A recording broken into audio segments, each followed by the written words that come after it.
हरे कृष्णा कृष्णा कृष्णा हरे हरे, हरे राम राम राम हरे हरे। हरे कृष्णा। आप सभी भक्तों का हार्दिक स्वागत है आज के श्रीमद् भागवतम की इस कक्षा में। स्वागतम सुस्वागतम। और हम चर्चा कर रहे हैं श्रीमद् भागवतम के पंचम स्कंद के चतुर्थ अध्याय पर, जिसका नाम है भगवान ऋषभ देव के लक्षण। तो जल्दी से हम रिकैप करते। कल हमने क्या पढ़ा था? कल हम पढ़ रहे थे भगवान ऋषभ देव अपने 100 पुत्रों को आदेश दे रहे हैं, उनको बहुत ही सुंदर उपदेश देने लगे थे। और एक एक श्लोक जो था वो हीरे मोती के समान था, और उनमें इतनी सारी बातें थी समझने की कि पूरे पूरे हमारे दिन ही बीत जाएं एक श्लोक के ऊपर। लेकिन फिर भी जो है हम शॉर्ट में हैं, उनको समझने का प्रयास कर रहे गुरु गौरांग कृपा से।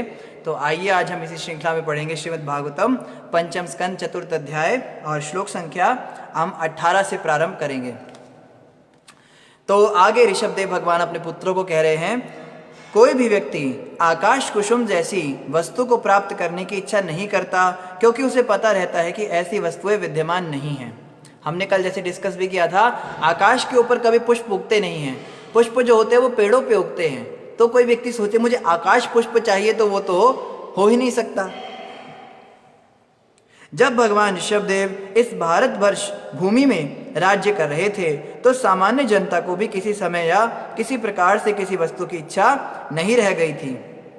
भगवान ऋषभदेव के काल में जो प्रजा थी वो बड़ी खुश थी। कोई भी आकाश कुसुम नहीं चाहता था। कहने का अभिप्राय यह है कि सभी लोग पूर्णतः संतुष्ट थे, अतः किसी को किसी भी प्रकार की वस्तु मांगने की आवश्यकता नहीं थी। सभी लोग राजा के अतीव स्नेह से मग्न थे।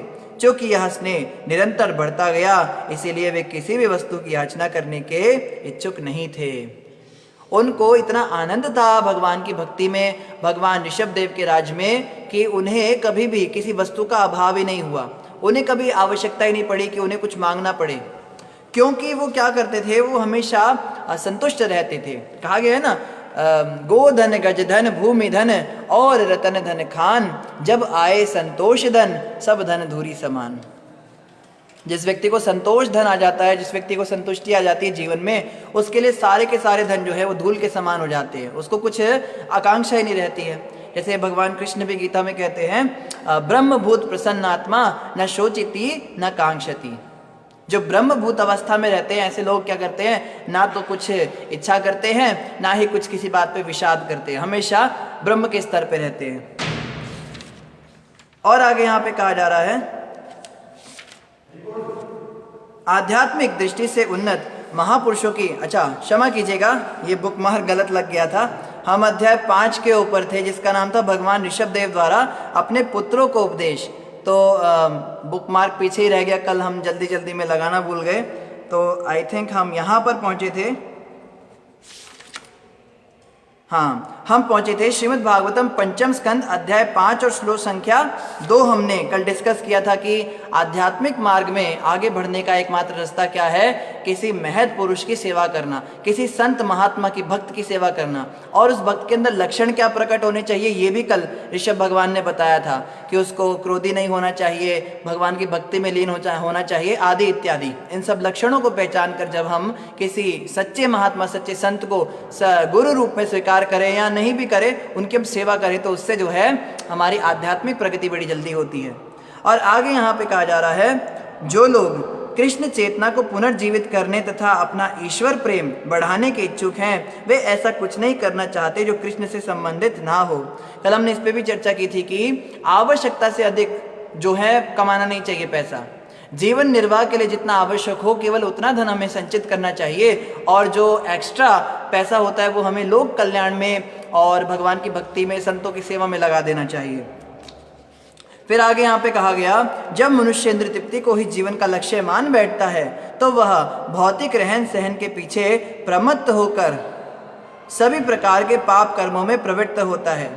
वह नहीं जानता कि अपने विगत पाप कर्मों के कारण वह क्षण भंगुर शरीर प्राप्त किया हुआ है, जो दुखों की खान है। तो ये भी हमने कल डिस्कस किया था कि ये शरीर जो है ये क्षण भंगुर है, और इस शरीर के अंदर हमें क्यों आना पड़ा, क्योंकि हमने भौतिक भोग बहुत ज़्यादा किए थे।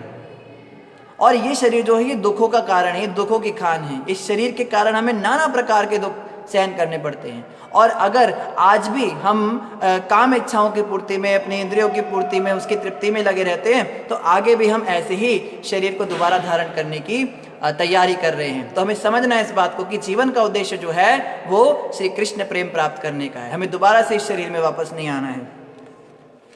फिर आगे यहाँ कहा गया, जब तक जीव को आत्म तत्व की जिज्ञासा नहीं होती तब तक उसे अज्ञान जन्य कष्ट भोगने पड़ते हैं और उसकी पराजय होती रहती है।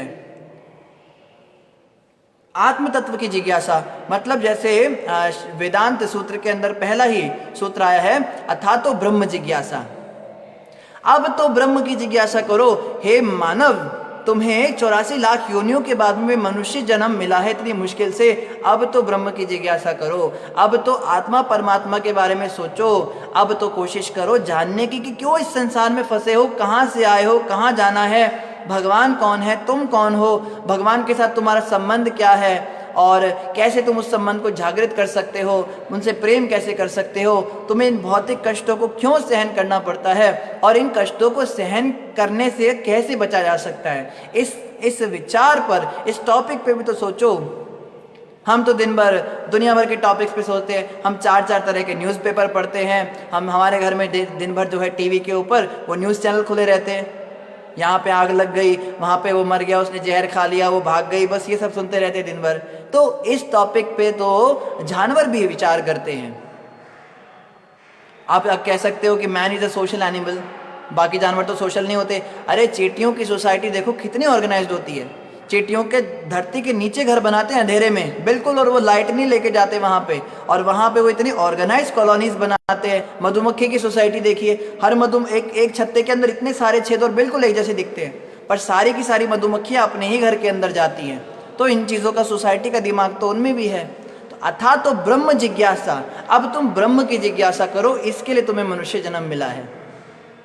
जैसे हमारे गुरु महाराज एक भजन गाते हैं, विषयों के राहे अब रुक जा, चोला मिला तुझे इंसान का, इसी में मिलेगा तुझे बावरे, छुपा हुआ राज भगवान का। कि विषयों के राही रुक जा, प्लीज स्टॉप, 1 मिनट रुक जाओ, थमो, कर रहे हो, हमें यहाँ जाना है वहाँ जाना, रुक जाओ रुक जाओ रुक जाओ। संत कहते हैं विषयों के राही मतलब दिन भर बस खाने पीने सोने में लगे हुए, रुको जरा, चोला मिला तुम्हें इंसान का, विचार करो, मनुष्य जन्म तुम्हें मिला है जो देवताओं को भी नसीब नहीं है, ऐसा दुर्लभ मनुष्य जन्म तुमको मिला, चोला मिला तुझे इंसान का।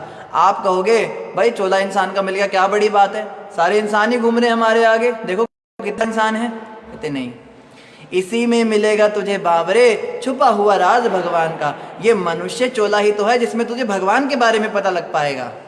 तो यही बात यहाँ पे ऋषभ भगवान कह रहे हैं, आत्म तत्व की जिज्ञासा जो जीव नहीं करते वो अज्ञान जन्य कष्ट भोगते हैं और उनकी सदा ही पराजय होती है, हर फील्ड में जाके हारते हैं वो लोग।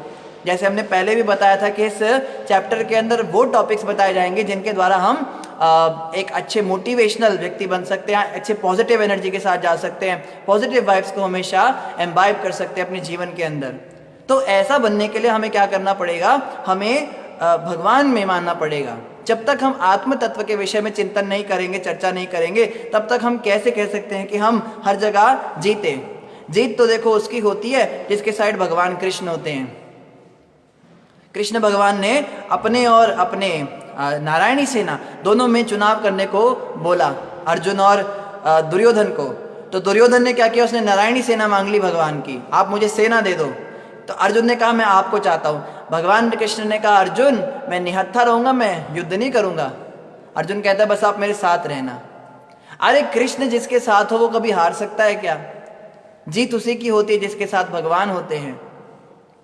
राखे कृष्ण मारे के, मारे कृष्ण राखे के, हमारे आचार्य कहते हैं जिसकी रक्षा कृष्ण करना चाहते हैं उसे कौन मार सकता है, और जिसे कृष्ण मारना चाहते हैं उसकी रक्षा कौन कर सकता है।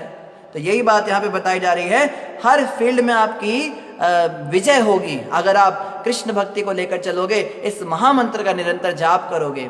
हरे कृष्ण कृष्ण कृष्ण हरे हरे, हरे राम राम राम हरे हरे।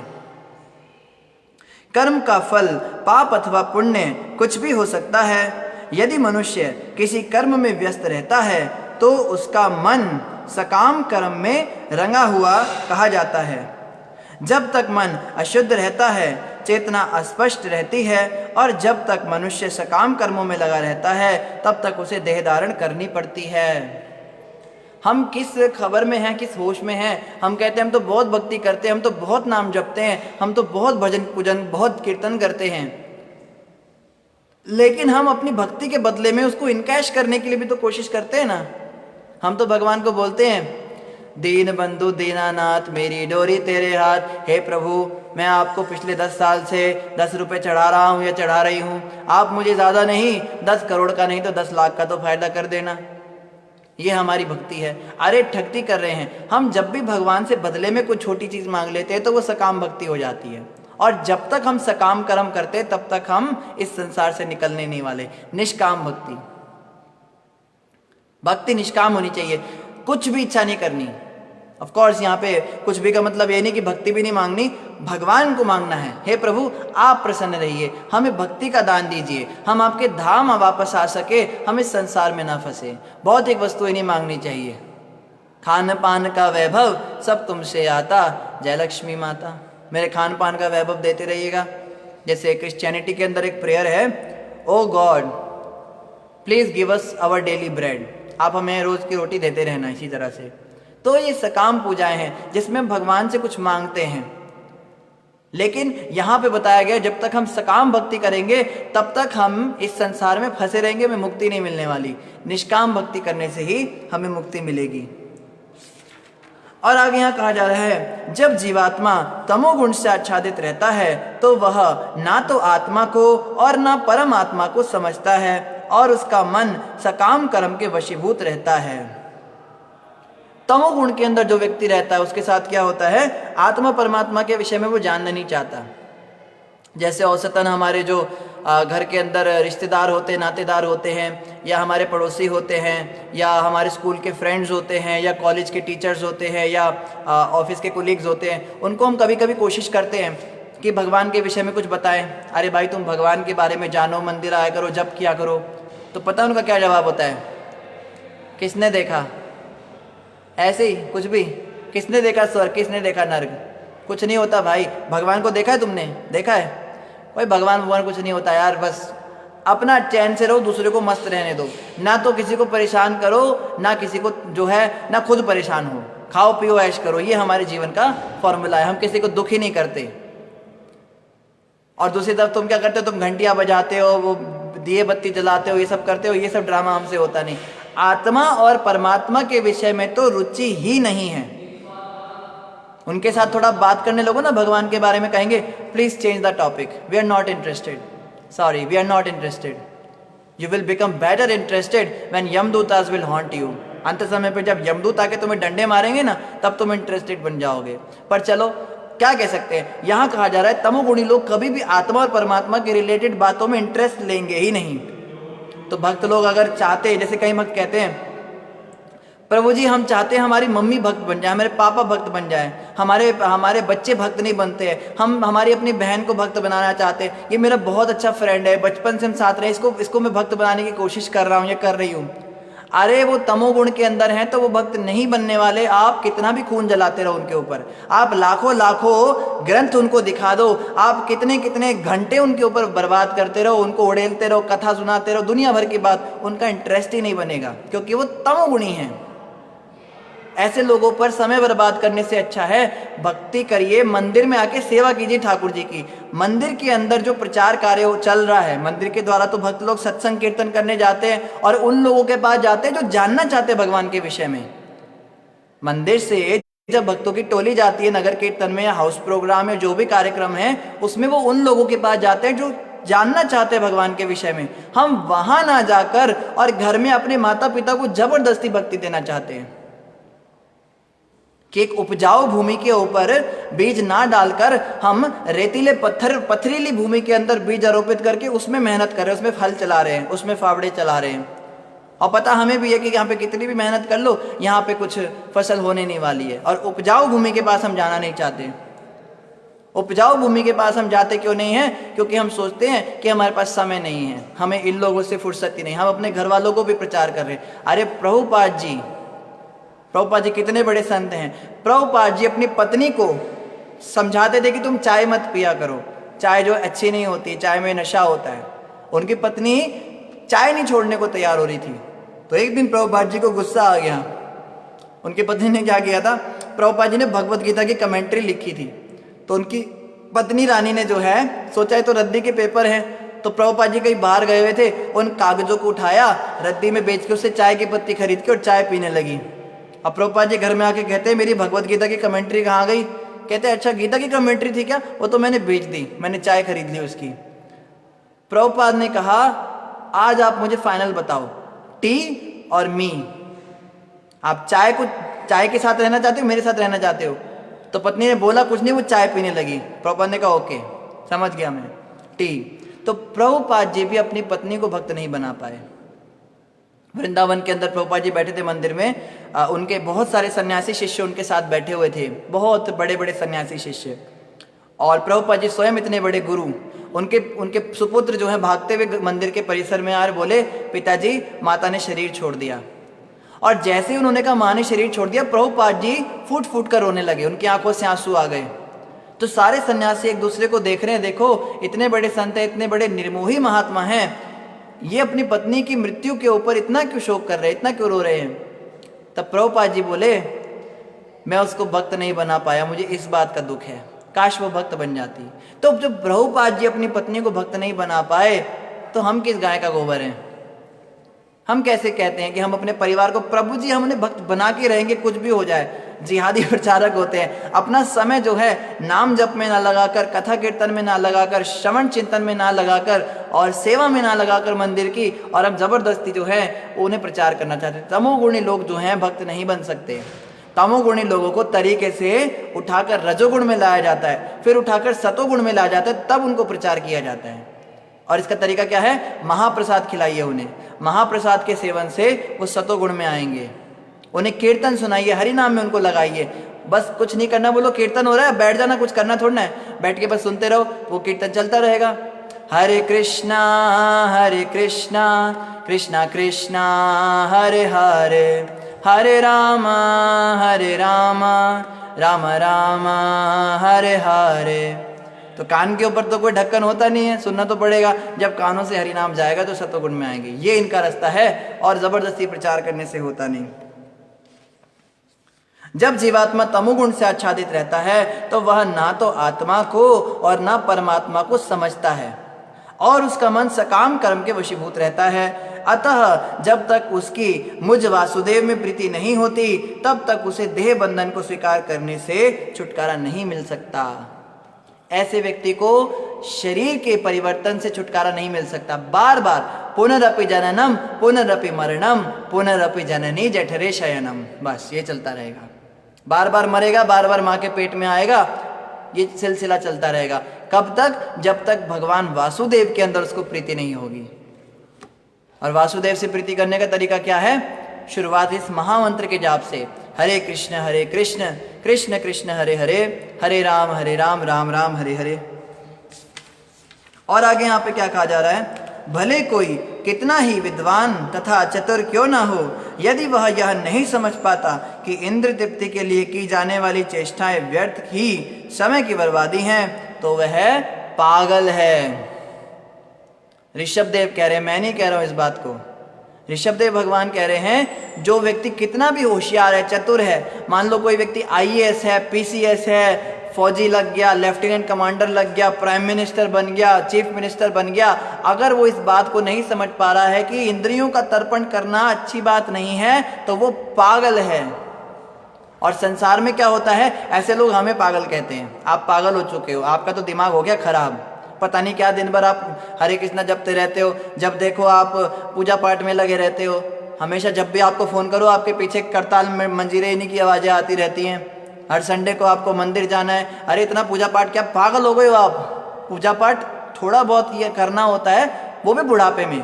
चलो ठीक है, जवानी में आप करो हल्का फुल्का, इतना थोड़ा ना करना होता है, तो पागलपन हो गया।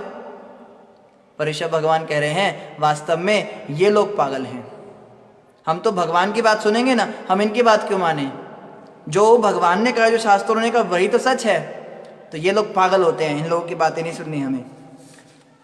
वह आत्महित को भूलकर इस संसार में विषय वासना प्रधान तथा समस्त भौतिक क्लेशों के आगार अपने घर में आसक्त रहकर प्रसन्न रहना चाहता है। इस प्रकार मनुष्य मूर्ख पशु के ही तुल्य होता है। वो व्यक्ति अपने घर से आसक्त है, वो घर के अंदर रहना चाहता है और परिवार के साथ रहना चाहता है। मेरे बच्चे, मेरा पति, मेरी पत्नी, मेरे माता पिता, सुखी परिवार, बस हम लोग हमेशा साथ रहेंगे, ऐसे ही चलता रहेगा, होम स्वीट होम, हमेशा आनंद रहेगा, हमेशा मंगल रहेगा और हम वो खुशी खुशी रहेंगे। ये बिल्कुल जो है जानवरों वाली प्रवृत्ति है। ऋषभ भगवान कह रहे हैं जानवर इस तरह की बातें सोच सकता है। क्यों? क्योंकि इस संसार के अंदर जो भी पैदा हुआ है उसे एक ना एक दिन जाना है। ये पत्नी एक दिन चली जाएगी, ये बच्चे एक दिन चले जाएंगे, एक दिन मैं भी चला जाऊंगा। तब कैसे परिवार हमेशा साथ रह सकता है बताइए? ना तो ये घर परमानेंट है, ये घर जो है ये माया का जनित है। माया के संसार में रोज परिवर्तन होता है। धीरे धीरे जो ये इमारत एक खंडर बन जाएगी। आज से 100 साल के बाद, 70 साल के बाद हम में से कोई नहीं होगा यहाँ पर। तो इस बात को हमें समझना है कि हमें व्यर्थ ही मूर्ख बनाया जा रहा है माया के द्वारा, और हम पशु के समान जो है हरकतें कर रहे हैं अगर हम ऐसी सोच रखते हैं। और हम पागल हैं, चाहे हम कितनी भी डिग्रियां, कितने भी बैचलर, मास्टर, कितने भी पीएचडी कर रखे हों। पीएचडी की फुल फॉर्म पता है क्या होती है? पीएचडी की फुल फॉर्म होती है परमानेंट हेड डैमेज। जिस व्यक्ति का परमानेंट हेड डैमेज हो जाता है उसको पीएचडी कहते हैं, पीएचडी हो गया। इतना पढ़ना पड़ता है ना, उसके अंदर दिमाग ही खराब हो जाता है लोगों का। तो ये बात यहाँ पे बताई जा रही है। स्त्री तथा पुरुष के मध्य का आकर्षण भौतिक अस्तित्व का मूल नियम है। इस भ्रांत धारणा के कारण स्त्री तथा पुरुष के हृदय परस्पर जुड़े रहते हैं। ये देखो, इस संसार में हम फंसे हुए क्यों हैं? कोई प्रश्न कर सकता है। जैसे कोई गाय है, ठीक है, गाय एक खूंटे से बंधी होती है, उस पर रस्सी लगा देते हैं। अगर वो रस्सी खुल जाए तो गाय आज़ाद हो जाएगी, कहीं भी चली जाएगी, भाग जाएगी उस जगह को छोड़ के। बकरी होती है, कुत्ते होते हैं, कोई भी जानवर होता है, उसके गले में रस्सी बांधकर उसको बांध दिया जाता है, तो वो कभी उस रस्सी को छुड़ाकर नहीं जा सकता। अब प्रश्न उठता है कि इस संसार के अंदर हम फंसे हुए क्यों हैं? हम क्यों नहीं भगवान की भक्ति करके और भगवान के धाम को गमन कर जाते हैं? कौन सी रस्सी है जिससे हम बंधे हुए हैं इस संसार के अंदर? प्रश्न उठता है, ऐसी कौन सी रस्सी है? क्योंकि इस संसार में बंधे हुए हैं। बंधन, बंधन का मतलब होता है बंधना, और बंधे होते हैं किसी रस्सी से। तो यहां पे बताया जा रहा है स्त्री और पुरुष रूपी आकर्षण ही वो रस्सी है। हमारे गुरु महाराज कहते हैं स्त्री का पुरुष आकर्षण और पुरुष का स्त्री आकर्षण। ये है जड़ इस संसार में फंसे रहने का। बस इस बात को जो समझ गया वो व्यक्ति तर जाता है। जैसे नॉर्मल गृहस्थ में और भक्त गृहस्थ में क्या अंतर होता है? जो नॉर्मल गृहस्थ होते हैं एक्चुअली अब नॉर्मल होते हैं, बट चलो ज्यादातर उनकी संख्या है तो उन्हें नॉर्मल कह देते हैं। वो लोग अपने परिवार से आसक्त होते हैं, काम इच्छाओं से आसक्त होते हैं। स्त्री जो है वो पुरुष पे पूरी तरह आसक्त होती है और पुरुष स्त्री पे जो है आसक्त होता है। इस कारण से वो सदैव बंधन में रहते हैं। और जो भक्त गृहस्थ होते हैं वो कैसे होते हैं? स्त्री पुरुष पति पत्नी के रूप में एक ही घर में रहते हैं, मगर आपस में कोई आकर्षण नहीं होता उनका। उन दोनों का आकर्षण भगवान के साथ में होता है। वो दोनों एक साथ बस इसलिए हैं कि भगवान की पूजा एक साथ मिलकर कर सके, और कुछ नहीं। 1 और 1 11, ये प्रिंसिपल, ये सिद्धांत लागू होता है। और जो सन्यासी बन जाते हैं, ब्रह्मचारी बन जाते हैं, संत बन जाते हैं, वो तो इस चीज से पूरी तरह से बाहर निकल जाते हैं। जैसे एक बार 3 भक्त एक साथ विठल भगवान के दर्शन करने गए, तो बड़े पहुंचे हुए थे तीनों ही महात्मा। तो विठल नाथ जी के आगे तीनों ने एक एक करके अपनी प्रार्थनाएं रखी। तो सबसे पहले संत तुकाराम जी ने अपनी प्रार्थना की। कहते, हे विठल भगवान, आपकी मुझ पर बड़ी कृपा है। क्यों कृपा है? क्योंकि आपने मुझे ऐसी पत्नी दी है। विठल इनकी तुकाराम जी की पत्नी ऐसी थी, जैसे ही मैं घर में जाता हूँ मुझे बस गालियां मारने लगती है। दिन भर पूजा करते रहते हो, कुछ काम धंधा नहीं करते हो, बच्चे पैदा किए ने कहाँ से खिलाना है, यहाँ पे घर में ये खत्म हो गया, वो खत्म हो गया, कुछ करते नहीं हो, लाते नहीं हो, पैसा लाओ, ये लाओ, वो लाओ। मैं उससे इतना परेशान हो जाता हूँ कि मैं घर छोड़कर वापस आपके पास ही आ जाता हूँ, भक्ति में लग जाता हूँ। अगर आपने मुझे अच्छी पत्नी दी होती तो हो सकता है मैं उसके साथ आसक्त हो जाता। बहुत आपकी कृपा है। तो जिनकी पत्नियां बहुत उन्हें परेशान करती हैं, या जिन पत्नियों के पति उन्हें बहुत परेशान करते हैं, उन्हें तुकाराम जी से सीखना चाहिए। इससे तो उन्हें वैराग्य आया और संसार में, और उनका जो थोड़ा बहुत आकर्षण था वो भी समाप्त हो गया, पूरी तरह भक्ति में लीन हो गए। और जो दूसरे भक्त थे वो थे एकनाथ जी। तो उन्होंने क्या प्रार्थना की? उन्होंने प्रार्थना की, हे विठ्ठल भगवान, आपकी बड़ी कृपा मुझ पर है, आपने मुझे इतनी अच्छी पत्नी दी। उनकी पत्नी कैसी थी? बहुत पूजा पाठ में उनकी हेल्प करती थी, भक्ति करती रहती थी दिन भर। कहते हैं जैसे ही मैं घर में जाता हूँ मुझे वापस मंदिर भेज देती है। पतिदेव घर में क्या करने आए हैं? मनुष्य जीवन मिला है आपको, भक्ति कीजिए, जाइए भगवान का भजन कीजिए, घर में संभाल लूंगी, आप भक्ति कीजिए। इतनी अच्छी पत्नी दी है आपने। अगर वो पत्नी का साथ ना होता तो पता नहीं मैं भक्ति कैसे कर पाता। वो सब काम संभाल लेती है, इसलिए मेरे को भक्ति में कोई बाधा नहीं होती। तो जिनके पति पत्नी अच्छे भक्त हैं उनको इनसे शिक्षा लेनी चाहिए कि उनसे आसक्त नहीं होना है, उनकी मदद लेकर भगवान से आसक्त होना है। और तीसरे जो भक्त थे, उनका नाम हमको याद नहीं रहता, उन्होंने क्या कहा? हे विठ्ठलनाथ, वास्तव में तो सबसे बड़ी कृपा मुझ पर हुई है। मेरी तो पत्नी ही आपने अपने पास बुला ली, बहुत अच्छा किया। ना रहेगा बांस, ना बजेगी बांसुरी। मेरी पत्नी को ही आपने ले लिया, ना तो आकर्षण होता है ना विकर्षण होता है, मैं तो पूरी तरह आपको ही समर्पित हो गया। तो कहने का मतलब ये है, संसार के अंदर आसक्त नहीं होना। पुरुष और स्त्री जब भी आपस में आकर्षण उत्पन्न करते हैं तो इसका मतलब वो संसार में बंधे रहेंगे। यही रस्सी है, काम रूपेण कौन्तेय। भगवान कृष्ण गीता में कहते हैं ये जो काम है यही इस संसार का सर्वभक्षी पापी शत्रु है। इस काम रूपी रस्सी से, इस काम वासना, जो लस्ट है, इसके कारण ही हम इस संसार में फंसे हुए हैं। तो जब तक स्त्री पुरुष जो है आपस में एक दूसरे के चिंतन से, एक दूसरे के आकर्षण से बाहर नहीं निकलते, तब तक जो है मुक्ति तो नहीं होने वाली संसार से। इस भ्रांत धारणा के कारण स्त्री तथा पुरुष के हृदय परस्पर जुड़े रहते हैं। हमेशा उनको बस अपनी पत्नी का ही चिंतन होगा, अपने पति का ही चिंतन होता है। इसी के फलस्वरूप मनुष्य अपने शरीर, घर, संतान, स्वजन तथा धन के प्रति आकृष्ट होता है। अब यहां से कहानी शुरू होती है। शुरुआत कहां से हुई? स्त्री और पुरुष का आकर्षण। अब जब ये दोनों साथ आते हैं तो फिर संतान आती है, धन आता है, संपत्ति आती है, घर आता है, शरीर आता है, स्वजन आते हैं, मित्र आते हैं, परिवार वाले आते हैं। फिर ये सब विस्तार होता होता होता होता और पूरा जाल के अंदर व्यक्ति फंस जाता है। तो जो व्यक्ति इस जड़ पे ही काम कर ले, जैसे हम बहुत सारी चीज़ों पे काम करते हैं, हम कहते हैं धन को हम दान में लगाएंगे, संसारिक लोगों से बातें कम कर देंगे, और शरीर की शुद्ध नहीं उसको तपस्या में लगाएंगे, संतान का ध्यान नहीं रखेंगे, और जो घर है घर को भगवान का समझेंगे। इस जाल पे काम मत कीजिए, आप जड़ पे काम कीजिए। मेरा जो आकर्षण है, काम आकर्षण है अपनी पत्नी के प्रति या किसी भी स्त्री के प्रति, इस पे मुझे काम करना है, ये समाप्त करना है। और आकर्षण कभी समाप्त हो नहीं सकता, आकर्षण को डाइवर्ट किया जा सकता है। जहां पहले पत्नी से था उसको हटा के भगवान हरि के चरणों में लगा देना है, बस इतना काम करना है। इतने करने मात्र से घर, संतान, परिवार सब कुछ एकदम बढ़िया हो जाता है। सारा का सारा जाल ही उल्टा हो जाता है जब ऐसा होता है। तो मेन जो जड़ है वो ये स्त्री पुरुष का जो आकर्षण है, काम आकर्षण है, यहां से सारी गाड़ी शुरू होती है, यहां से सारी कहानी शुरू होती है हमारे बंधन की। इस प्रकार वह जीवन के मोह को बढ़ाता है और मैं तथा मेरा के रूपों में सोचता है। जीवन के मोह को बढ़ाता चला जाता है। घर, संतान, संसार ऐसे बढ़ते बढ़ते बढ़ते बढ़ते मोह उसका बढ़ता चला जाता है और मैं और मेरा में फंस जाता है। जैसे हमारे गुरु महाराज कहते हैं, मैं और मेरा, तू और तेरा, है माया का घेरा, ये कांटा खटक रहा है, ये कांटा खटक रहा है।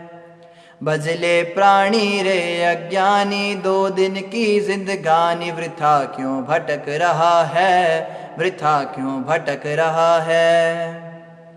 नर तन मिला है तुझको, खो क्यों रहा है इसे खेल में।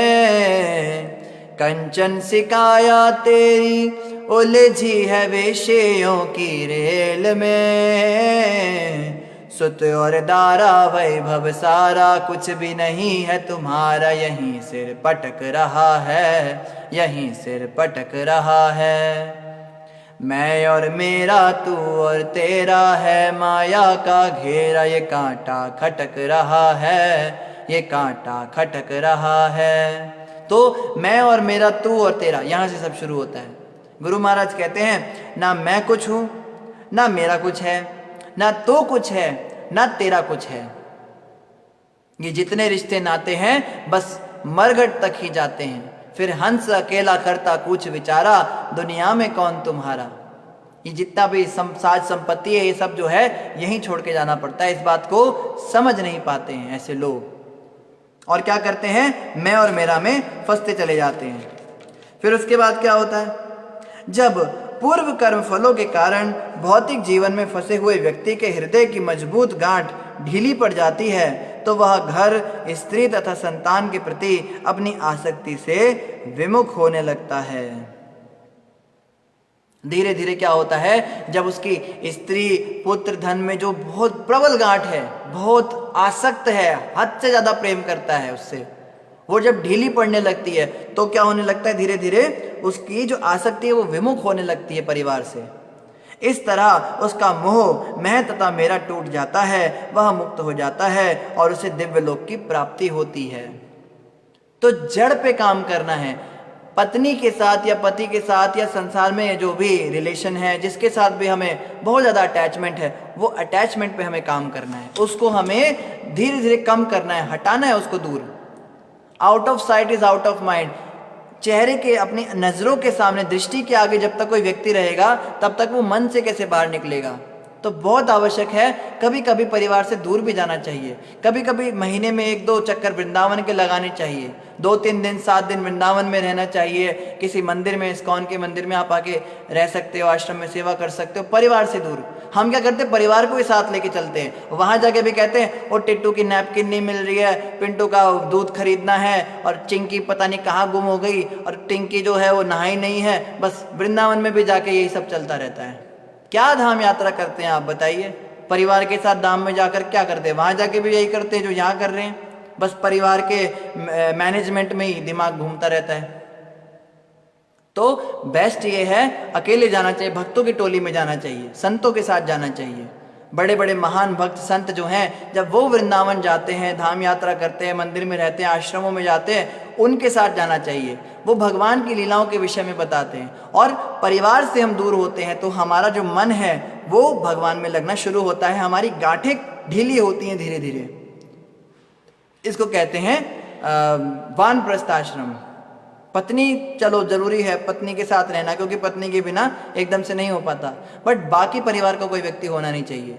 पति पत्नी अलाउड है, वो जाए, मगर उनमें भी परस्पर कोई संग नहीं होना चाहिए। तीर्थ यात्रा करे, तीर्थ भ्रमण करे, ऐसे जो है वो गांठें ढीली होती हैं। और एक समय ऐसा आता है कि वो दिव्य लोग वैकुंठ को भी जाते हैं। वैकुंठ जाना अभी हमने नामुमकिन समझ रखा है, हमें लगता है तो नामुमकिन है, तो बहुत कोई सिद्ध महापुरुष वैकुंठ जाते हैं। अरे इसी जन्म में मैं वैकुंठ जा सकता हूँ या जा सकती हूँ, बस मुझे थोड़ी सी मेहनत करनी है। किस चीज़ पे मेहनत करनी है? मैं नाम जप खूब कर रहा हूँ, मैं मंगल आरती खूब उठ रहा हूँ, मैं एकादशी व्रत खूब रख रहा हूँ, मैं भागवत श्रवण खूब कर रहा हूँ, ये तो ठीक है, पर जहाँ जड़ है उस पर मैं काम नहीं कर रहा हूँ। अपने बच्चों से, अपने परिवार से, अपने पति पत्नी से जो मेरा मोह है वो कम ही नहीं होता। और ये मेरा मलिन मन कहता है ये भी तो भक्त है, ये भी तो भक्ति करते हैं। जैसे कई भक्तों को हम पूछते हैं, प्रभु जी आप तो परिवार से कभी निकलते ही नहीं, आप तो कभी मंदिर आते नहीं। ओ प्रभु जी, मेरी तो पत्नी भी बड़ी भक्त है, माला ही करती रहती है दिन भर, मेरे बच्चे भी बड़े भक्त हैं। होते हैं नहीं होते हमें पता नहीं, पर कितनी आसक्ति है देखो। उनसे दूर ना होने के लिए हम 100 बहाने। अरे जिनके भक्त परिवार वाले होते हैं वो लोग भी घर छोड़ के जाते हैं।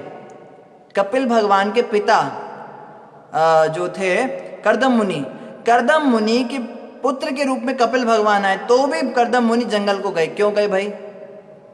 जब भगवान ही पुत्र के रूप में आ गए तो उन्हें जंगल में जाने की क्या आवश्यकता थी? और देवहूति माता भी पूरी भक्त बन चुकी थी तब तक, प्रॉपर एकदम वैष्णवी, तो क्यों छोड़ के गए उनको?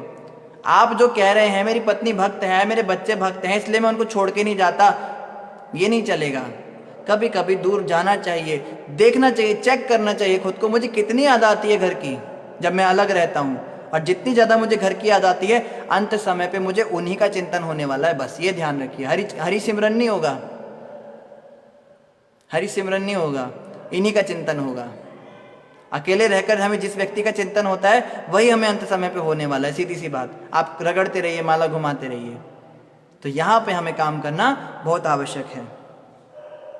और आगे यहाँ पे कहा जा रहा है, हे पुत्रों, अब जो है ऋषभ भगवान अपने पुत्रों को संबोधित करते हैं। अभी 100 पुत्र बैठे ना ऋषभ भगवान के आगे, उनको वो बहुत सुंदर सुंदर उपदेश दे रहे हैं। तो कहते हैं, हे पुत्रों, तुम्हें सिद्ध गुरु अर्थात परमहंस को ग्रहण करना चाहिए। सारी बातों का सार क्या निकला? गुरु की खोज करो, सिद्ध गुरु, परमहंस। परमहंस का मतलब होता है जो भक्ति में पूरा पका हुआ हो, भगवान की भक्ति के सिवा उसके जीवन में और कोई कार्य ही न शेष रह गया हो, बस भक्ति करता रहता हो, ऐसे गुरु को ग्रहण करो। इस प्रकार तुम मुझ पूर्ण पुरुषोत्तम भगवान पर अपनी श्रद्धा तथा प्रेम रखो। गुरु के पास जाकर रुकना नहीं होता है, गुरु के माध्यम से भगवान की प्राप्ति की जाती है। कलयुग में ये भी पता नहीं नए नए ड्रामे चल गए हैं। हमने गुरु कर लिए, हमारे गुरु जी कहते हैं बस गुरु जी की पूजा करो, भगवान को ही साइड कर देते हैं। अरे गुरु बड़े गोविंद से व्यास ही दियो बताए। व्यास देव ने कहा है गुरु गोविंद से बड़े होते हैं, पर कौन से गुरु गोविंद से बड़े होते हैं? बलिहारी गुरु आपने गोविंद दियो बताए। जो गुरु गोविंद से मिलाते हैं, जो खुद ही गोविंद बन जाते हैं, ऐसे तो धूर्त होते हैं, इनके पास नहीं जाना है। सच्चे गुरु की पहचान है वो गोविंद का रास्ता बताते हैं और पहुंचाते हैं उनके पास में। झूठे वादे नहीं करते, मूर्ख नहीं बनाते कि मैं ही गोविंद हूं। तो इनके पास जाकर क्या करना है? भगवान के प्रति श्रद्धा अर्पित करनी है। तुम्हें इंद्र तृप्ति से घृणा करनी चाहिए। इंद्र तृप्ति से घृणा करो। घृणा तो तुम करते हो, हम सब घृणा करते हैं।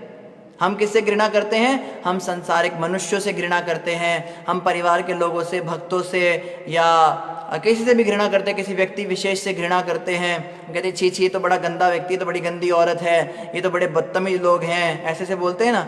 अरे घृणा करनी है तो इंद्र तृप्ति से करो। जो गंदे गंदे काम मैं कर रहा हूँ, कर रही हूँ, इन गलत कामों से इंद्र जो है घृणा कीजिए। ये यहाँ पे ऋषभ भगवान कह रहे हैं।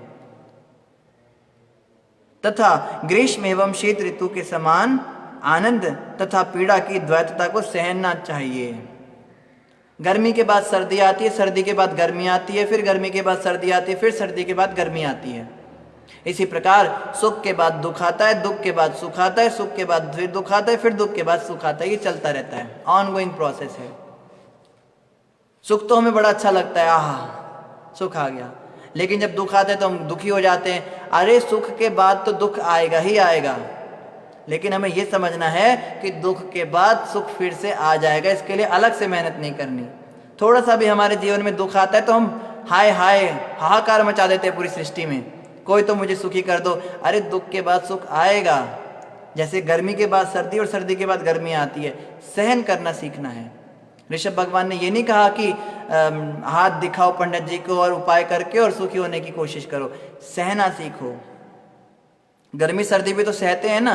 कोई सूरज के ऊपर जाके कोई छाता तो डाल नहीं देता कि बहुत गर्मी लग रही है, या फिर सर्दी बहुत हो जाने पर क्या करते हैं हम हीटर चला लेंगे, आग जला लेंगे, पर वो वाली बात तो नहीं आ पाती ना जो गर्मियों के मौसम में आती है। फिर भी हमें स्वेटर कपड़े तो पहनने पड़ते हैं। तो जैसे सर्दी गर्मी को हम बर्दाश्त करना सीख जाते हैं, ऐसे ही हमें दुख और सुख को बर्दाश्त करना सीखना पड़ेगा। उन जीवात्माओं की कष्टमय दशा को समझने का प्रयास करो जो स्वर्ग में भी दुखी रहती हैं। स्वर्ग में भी लोग दुखी रहते हैं। ऐसा नहीं है कि कोई स्वर्ग में पहुंच गया तो बस सुखी रहेगा। ऐसे भी जीवात्माएं होती हैं। कई लोग तो ऐसे होते सुख होने पर भी दुखी हैं। आप उनको पूछो बहुत दुखी हूँ, बहुत दुखी हूँ, बहुत परेशान हूँ, I am very sad, I am very upset. क्या हो गया आपको? आपके पास तो घर है, हाँ शहर का सबसे बड़ा घर है, फिर मेरे घर के अंदर सुविधाओं की कोई कमी नहीं, सब बढ़िया डनलफ के गद्दे पर मैं बैठती हूँ, खाने में मेरे को बहुत बढ़िया बढ़िया चीज़ें मिलती हैं, सर पे माता पिता का भी हाथ है, सब कुछ है, घर के अंदर परिवार है, पति है, बच्चे हैं, सब कुछ है, फिर भी मैं दुखी हूँ। पूछो क्यों दुखी हो आप? कहते हैं मेरे जो है ना मेरा नेल पॉलिश मेरा निकल नहीं रहा है नखून से, मैं परेशान हूँ, मैं दुखी हूँ, पिछले 1 हफ्ते से मैं खाना नहीं खा पा रही हूँ। मतलब कुछ भी बोलते हैं लोग। इतने सारे सुख होने पर भी लोग दुखी रहते हैं। उनका विचार कीजिए, चिंतन कीजिए। जब दुख आना होता है तो वो गरीब अमीर को नहीं देखता, वो आ जाता है। जैसे एक भक्त मंदिर में रहते हैं, उनका क्या चल रहा है? कोई कमी नहीं, प्रसाद एकदम बढ़िया, शरीर में कोई रोग नहीं है, मंदिर के अंदर भी सेवाएं करते हैं आराम से, जवान शरीर है, युवावस्था है, सब कुछ बढ़िया है, माता पिता भी परेशान नहीं करते, गुरु महाराज का भी पूरा आशीर्वाद है, फिर भी दुखी हैं। अब उनको पूछो आपको कष्ट क्या है, दुखी क्यों? पता नहीं प्रभु जी क्यों दुखी हूँ, पर मैं दुखी हूँ, मैं खुश नहीं रह पा रहा। ये जो दुख सुख हैं ये कर्मों के अनुसार आते हैं और इनको सहना हमें सीखना है। सत्य का दर्शन तौर पर अन्वेषण करो, फिर भक्ति के निमित्त समस्त प्रकार की तपस्या करो। सारी तपस्या भक्ति के निमित्त करो। देखो तपस्या तो हम अभी भी कर रहे हैं। आप कहोगे जी हम तो कोई तपस्या नहीं कर रहे, आप करते हैं। गोविंद दास महाराज कहते हैं क्या तपस्या करते हैं? वो कहते हैं शीत आतप वात वरेशन ए दिन यामिनी जागिरे, विफल से विनु कृपण दुर्जन चपल सुख लव लागिरे। भजहु रे मन श्री नंद नंदन अभय चरणार विंदरे। दुर्लभ मानव जन्म सत्संग तारहे भव सिंधुरे। तो वो कहते हैं शीत आतप वात वरीषण ए दिन यामिनी जागिरे। आपने तपस्या की है। आप सर्दी में, गर्मी में, बरसात में, तूफान में, आंधी में, दिन में, रात में जागे हो। आप कहोगे हम तो नहीं जागे, आप जागे हो। क्यों? विफले से बिनु, फालतू की सेवा करने के लिए। कृपण दुर्जन, गंदे गंदे चरित्रहीन गंदे दूषित लोगों की सेवा करने के लिए। आपको किन लोगों की? चपल सुख लब लागिरे, जो आपको सैलरी देते हैं, जो आपके बॉस कहलाते हैं, जिनकी आप नौकरी करते हो, उनके लिए रात दिन जागकर बरसात में गर्मी में आप गए हो ऑफिस। ऐसा नहीं आपने तपस्या नहीं किया, तपस्या तो आप सभी कर रहे हो। जब घर में कोई बीमार हो जाता है तो आधी रात को भी उसको हॉस्पिटल लेकर जाते नहीं जाते हैं। तपस्या हम करते हैं, पूरी रात भर सोते नहीं हैं हम, फिर सुबह उठ के ऑफिस भी जाते हैं। जब पत्नी को गर्भ होता है तो 9 महीने तक घर का भी सारा काम देखना पड़ता है, ऑफिस का भी देखना पड़ता है, कितने चक्कर लगाते हैं। जब बच्चा छोटा घर में होता है, रात को जागता है, रोता है रात में, रात को सोने नहीं देता, तो भी रात को बिना सोए भी दिन भर आप काम पे जाते हैं। तपस्या तो आपने की है, मगर भगवान के लिए नहीं की, संसार के लिए की है। और इस तपस्या का परिणाम क्या होता है? अंत में बस यही सुनने को मिलता है, आपने हमारे लिए किया ही क्या है? जो आपने किया वो तो हर माँ बाप कर रहे हैं, क्या खास किया आपने हमारे लिए? कुछ नहीं किया है आपने, ये सुनने को मिलता है। और जो गोविंद के लिए दिव्य तपस्या होती है, जो सुबह 4 बजे उठ के मंगल आरती किया जाता है, जो एकादशी के दिन बिना आहार के रहा जाता है या फलाहार पे रहा जाता है, या थोड़ी बहुत शारीरिक कष्ट झेलकर कुछ सेवाएं भगवान की जाती हैं, समय एडजस्ट करना पड़ता है, ऑफिस का काम घर का काम देखते हुए फिर मंदिर में आके भी सेवा करनी पड़ती है। एक गोविंद की दिव्य सेवा करने से गोविंद बड़े प्रसन्न हो जाते हैं। गोविंद कहते हैं स्वल्पमपि यस्य धर्मस्य त्रायते महतो भयात्। छोटे से छोटा भी कोई व्यक्ति मेरे लिए कोई कार्य करता है, कोई तपस्या करता है, मैं उसको बहुत बड़े खतरे से बचा लेता हूँ। बहुत सारे भक्तों के जीवन में ऐसे एक्सपीरियंस हुए हैं कि एक्सीडेंट होते होते बच गया, कुछ होते हुए बच गया। जहाँ पैर कटना था वहाँ पे खाली नाखून कटा, जहाँ पे तीर चुभना था वहाँ पे तिनका चुभा। ये हमारे जीवन में भी बहुत बार होता है। हम देखते हैं जो बाहर से बच्चे लोग आते हैं, किसी का एक्सीडेंट हो रहा है, किसी का कुछ हो रहा है, भगवान की बड़ी कृपा है, हमारा हाथ कभी कटता रहता है, कभी छिलता रहता है, कभी चोट लग जाती है, छोटा मोटा छोटे मोटे में भगवान निकाल देते हैं। ये होता है गोविंद की तपस्या करने से। तो ऋषभ भगवान कह रहे हैं संसार की तपस्या छोड़ो, तपस्या तो तुम करते ही हो, उसे गोविंद के लिए करो। भक्ति के निमित्त समस्त प्रकार की तपस्या करो, भक्ति के निमित्त करो। इंद्रिय सुख के लिए प्रयत्नों का परित्याग करके ईश्वर की सेवा में लगो। इंद्रिय सुख के लिए हम ईश्वर की सेवा छोड़ देते हैं। हमें कहा जाता है हेलो हरे कृष्णा माता जी, मंदिर में सेवा की जरूरत है, भगवान का बर्तन नहीं साफ हुए, आप साफ कर सकते हो? या भोग नहीं बना, भोग बना सकते हो? तो माता जी कहती नहीं नहीं मेरे पास टाइम नहीं है, मुझे ये करना है वो करना है। फिर फोन रख के क्या करती है? टीवी देखने लगती है। ये टाइम नहीं है उनको। इंद्र तृप्ति करने के लिए समय है, बट सेवा करने के लिए समय नहीं है। तो ऋषभ भगवान कह रहे हैं इंद्र तृप्ति की जो ये प्रबल इच्छा है, इसको छोड़कर भगवान की सेवा के लिए वो प्रबल इच्छा लाओ। ऐसे ऐसे भी भक्त हमने देखे हैं, घर के फंक्शन छोड़ के, घर में शादी ब्याह छोड़कर भी मंदिर में आते सत्संग में, क्योंकि उनको सेवा मिली हुई है कुर्सी अरेंज करने की। आगे बस कुर्सियां लगानी होती उनको, फटाफट से आए भागते हुए और कुर्सियां अपनी लगाई और निकल गए, फिर कोट पैंट पहन के सजे धजे फिर गाड़ी में बैठ के चले गए प्रोग्राम में। सेवा नहीं छूटनी चाहिए उनकी। ऐसे भी भक्त हमने देखे। सेवा के प्रति निष्ठा होनी चाहिए। भगवान की कथा का श्रवण करो और सदैव भक्तों की संगति करो। ये श्लोक बहुत ही इंपॉर्टेंट है, इसमें सारे इंपॉर्टेंट पॉइंट्स हैं। ये है श्रीमद् भागवतम पंचम स्कंद पंचम अध्याय श्लोक संख्या 11, 12 और 13, 10, 11, 12, 13, 5.5, 10, 11, 12, 13। क्या करो? भगवान की कथा का श्रवण करो और सदैव भक्तों की संगति करो। भगवान की कथा सुनने में मन को लगाओ और भक्तों के साथ रहो, भक्तों से दूर मत हो कभी भी, भक्तों का संग करो। अगर भक्त नहीं अवेलेबल हैं तो पुस्तकें पढ़ो आचार्यों की, आचार्यों का संग करो, प्रभुपाद जी की पुस्तकें पढ़ो, उनका संग करो, उनके लेक्चर सुनो, यूट्यूब के माध्यम से, जूम क्लास के माध्यम से, फेसबुक के माध्यम से, कैसे भी करके भक्तों का संग करो, भक्तों की संगत में रहो और कथा सुनो डेली। कथा सुने बिना काम नहीं चलेगा। ईश्वर का कीर्तन और गुणगान करो और सबों को आध्यात्मिक स्तर पर संभाव से देखो। ईश्वर का गुणगान करो मतलब भगवान के नाम का कीर्तन करो और सबको समभाव से देखो। शत्रुता त्याग कर क्रोध तथा शोक का दमन करो। स्वयं को देह तथा घर के साथ ना जोड़ते हुए शास्त्रों का अध्ययन करो। एकांतवास करो और प्राणवायु, मन तथा इंद्रियों को पूर्णतया वश में करने का अभ्यास करो। वैदिक साहित्य अर्थात शास्त्रों पर पूर्ण श्रद्धा रखो और सदैव ब्रह्मचर्य व्रत का पालन करो। अपने कर्तव्यों को करते हुए व्यर्थ की बातें करने से बचो। सदैव भगवान का चिंतन करते हुए सही स्रोत से ज्ञान प्राप्त करो। इस प्रकार उत्साह एवं धैर्य पूर्वक भक्ति योग का अभ्यास करते रहने से तुम्हारा ज्ञान बढ़ेगा और अहंकार जाता रहेगा। अहंकार को खत्म करने के फॉर्मूले बताए और ज्ञान को बढ़ाने के फॉर्मूले बताए।